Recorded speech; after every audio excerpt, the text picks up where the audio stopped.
Steve, thanks. Amusement park guests safely enjoy billions of rides. Despite that, health and safety mishaps do happen.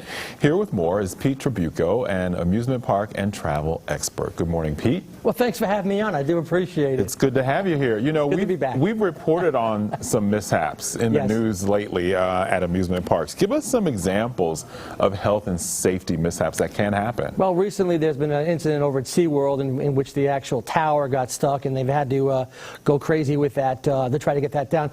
But let me assure you that the amusement park industry is extremely safe because the lifeblood of anything that they do has to do with the safety record. Like an airplane, if there's a fatality or a crash, it's in the news. So you want to basically do that as much as possible. So safety for them is actually the most important thing. A lot of the incidents occur because some of the guests do things that they're not supposed to do, like try to get out of their chairs or leave a little room, too much room, and things happen. So you know, as long as you follow the rules and safety, it is a very, very safe.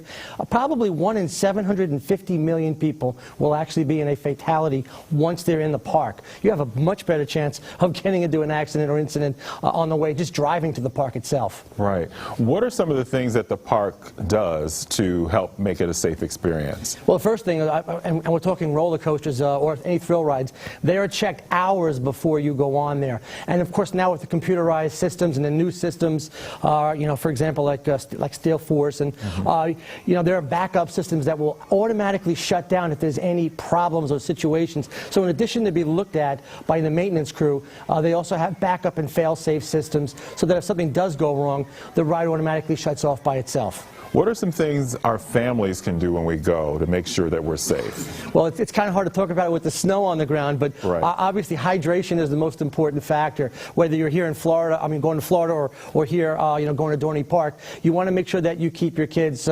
drinking and have the fluid, because that'll sneak up on you really quick. And that's a very important factor.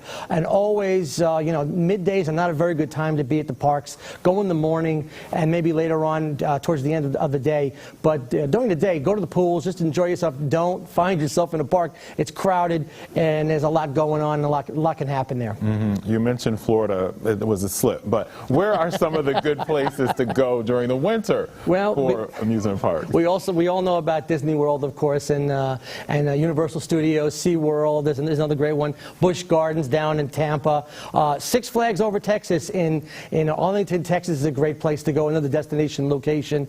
Busch Gardens in Williamsburg is another one that's open a lot. So there's a lot of great ones. Even Legoland for the kids is a great place in Lakeland. So there's a lot going on, and they're open all year round. All right. Well, thanks for the tips, Pete. We'll take them to heart the next time we head to the amusement park.